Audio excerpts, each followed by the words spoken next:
Oke, kita mulai.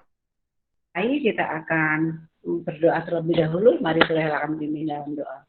Tuhan, terima kasih untuk waktu yang Kau berikan buat kami. Siang hari ini Tuhan berikan kesempatan kami untuk kembali. Lebih dari itu Tuhan, kami mau belajar untuk menerapkan di dalam kehidupan kami sehari-hari. Terima kasih Tuhan, kami mengucap syukur kepadamu dan menyerahkan waktu pembelajaran pada saat pagi hari ini di dalam nama Tuhan kami Yesus Kristus. Haleluya. Amin. Oke, kita akan masuk ke bab yang kelima, ya, karena memang minggu lalunya Bu Rahel, ya, untuk teman hidup, untuk calon pasangan itu harus didoakan dari sekarang, walaupun mungkin kita berandai-andai nanti menikahnya di umur 25, 26 atau dan sebagainya, tapi Bu Rahel katakan mulai didoakan dari sekarang. Anak-anaknya Bu Rahel dari kecil, Bu Rahel doakan supaya mereka dapat teman hidup yang seiman, yang membawa dia untuk semakin dekat dengan Tuhan.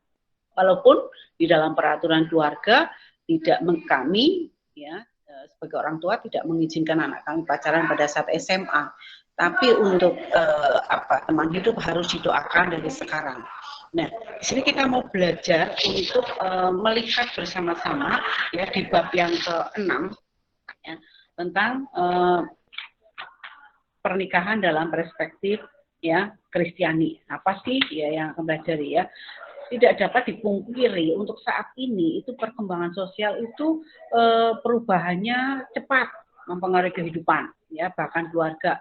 Ada beberapa perubahan yang positif, misalnya ada kesadaran, ada hak asasi manusia, ada martabat manusia, ada kesadaran etnis, ya, kesadaran terhadap ketidaksetaraan, ya, kedudukan dan lain sebagainya, ya, sudah mulai ada.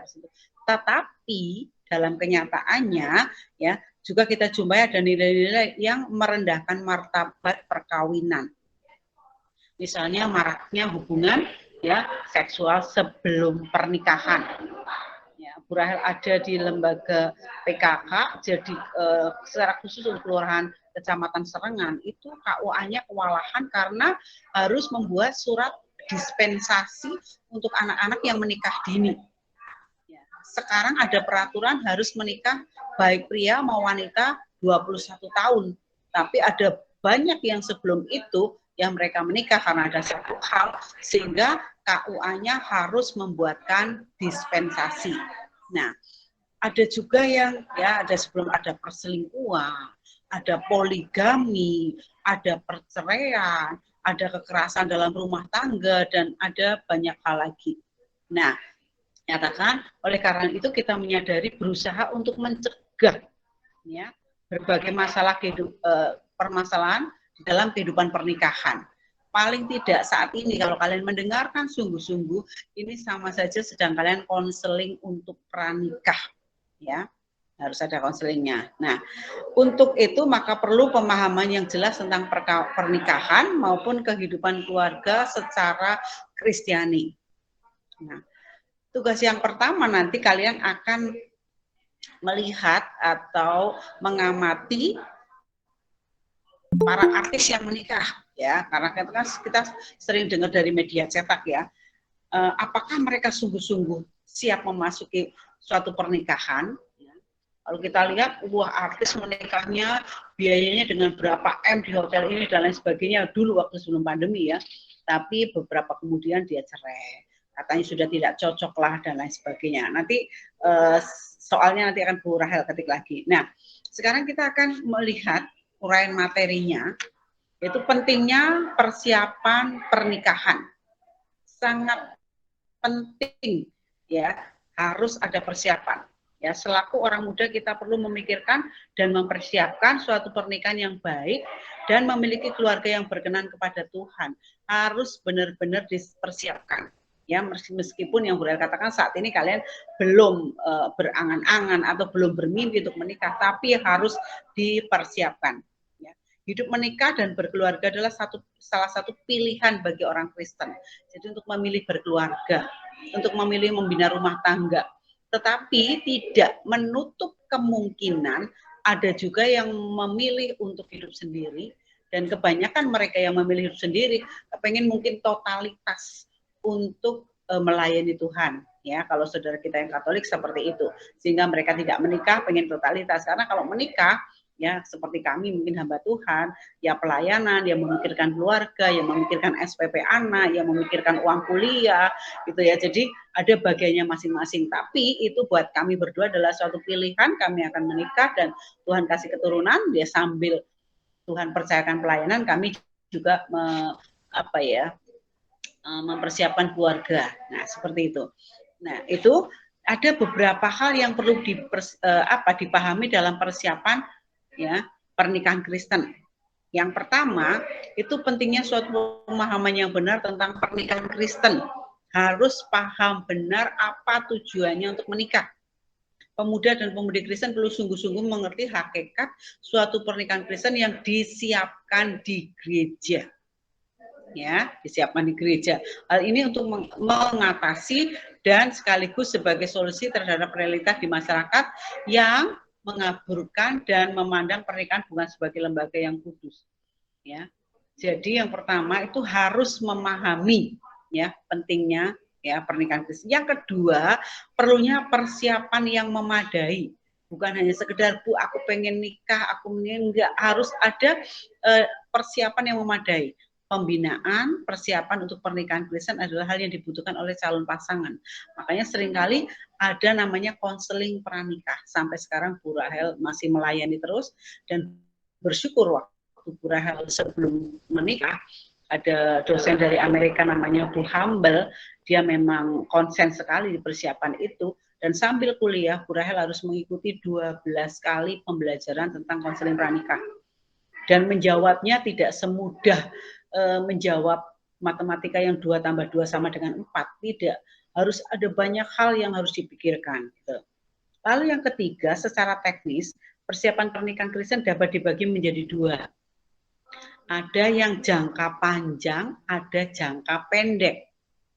Ya, persiapan jangka panjang itu menjawab pemberian pemahaman sebagai kategorisasi pernikahan. Itu harus sampai 2, 3, 4, ada 10 yang tadi Bunda katakan, ada sampai 12 kali, di mana calon suami istri perlu mengenal dasar-dasar, ya, perlu mengenal lebih dekat lagi, ya, perlu mempersiapkan lagi, dan harus dipikirkan bahwa pada saat menikah itu bukan cuma terjadinya bersatunya dua pribadi antara calon suami pria dan wanita, tapi perlu dipikirkan karena itu nanti akan ada bersatunya dua keluarga, itu juga dipikirkan, ya. Lalu kalau yang jangka pendeknya itu menyangkut persiapan teknis, ya, tentang upacara, tentang nanti resepsi atau syukuran, dan itu ya. Jadi harus ada banyak yang perlu dipersiapkan. Lalu berikutnya adalah hakikat pernikahan Kristen, ya. Pada dasarnya tujuan hidup kita sebagai manusia adalah untuk mencapai suatu kebahagiaan dan kesejahteraan, ya. Makanya semoga langgeng, semoga bahagia, semoga keluarganya diberkati, itu kan semua harapannya seperti itu, ya.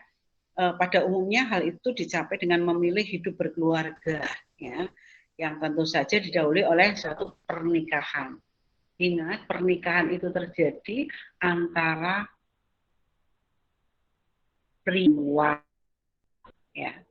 Jangan salah, karena sekarang ya Bu Rahel sangat-sangat apa ya, kalau orang Jawa gilo, jijik atau apa ya, kalau melihat ada pernikahan sesama jenis.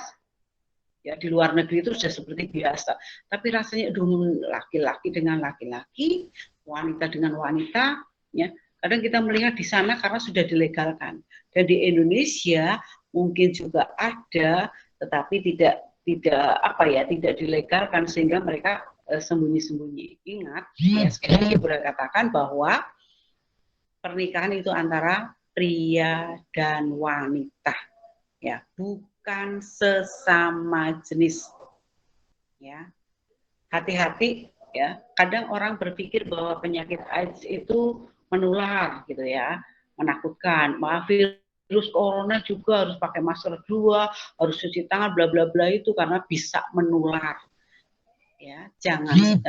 Jangan pikir ada hal yang tidak menular, ya. Orang yang homoseks atau hiperseks itu juga karena ketularan. Orang yang lesbi juga karena ketularan.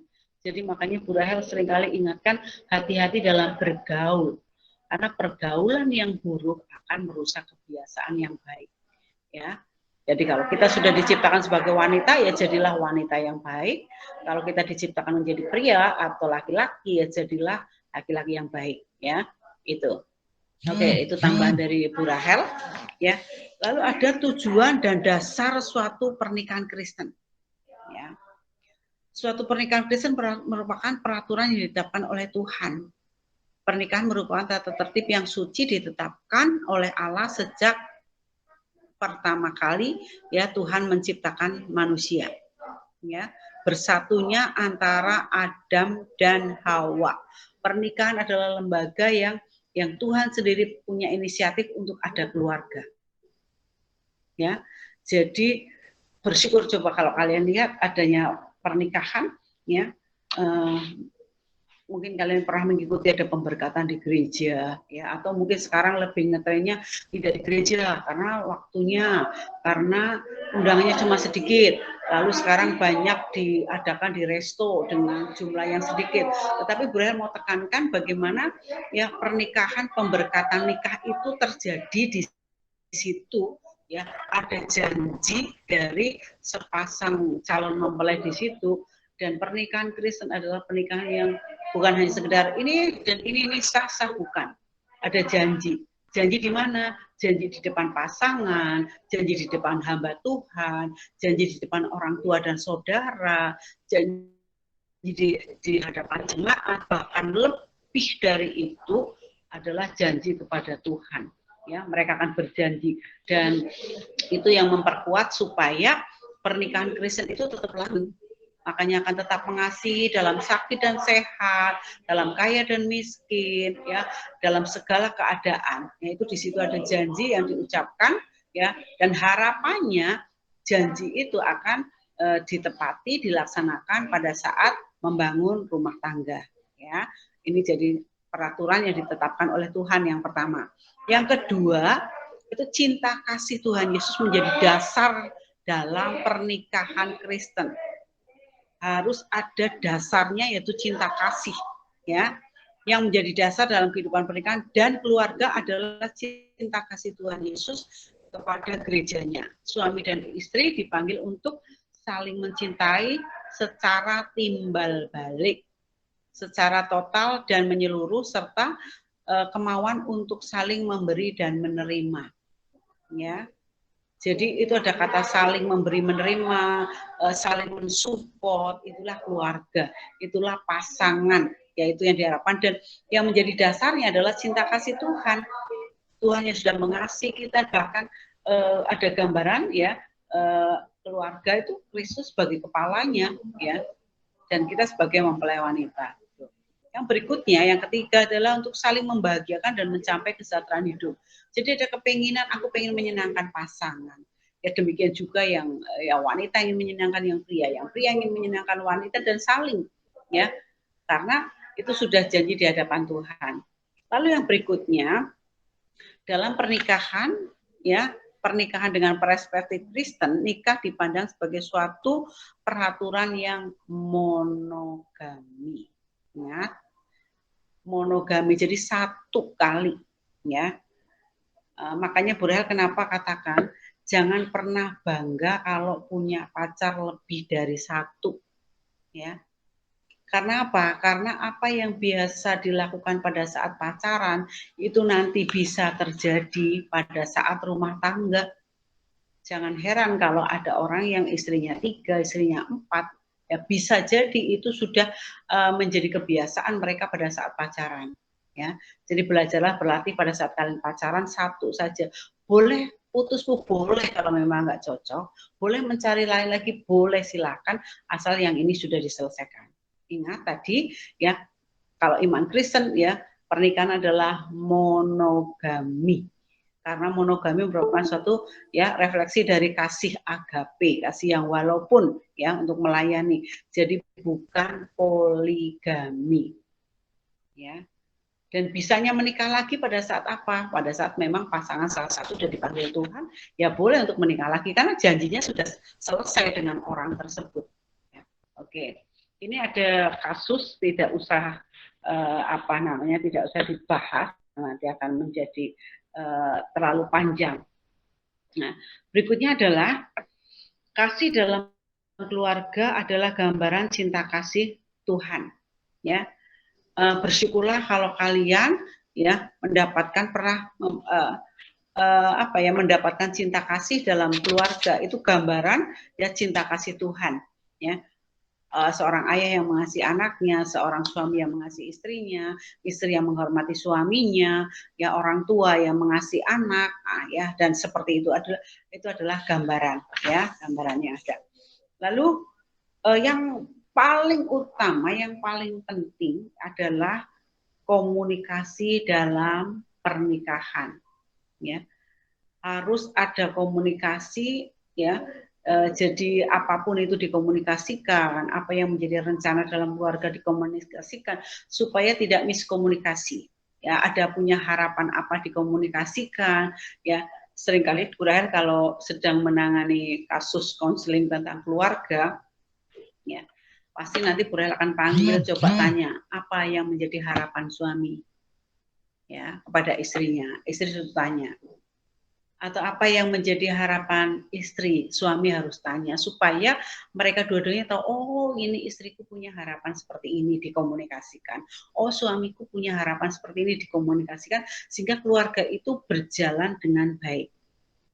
Nah, di masa awal-awal pandemi, ya, karena memang Bu Rahel dengan suami konsen sekali untuk pelayan konseling keluarga, yang menjadi Bu Rahel tidak habis pikir, dari 4 kasus yang konseling tentang keluarga,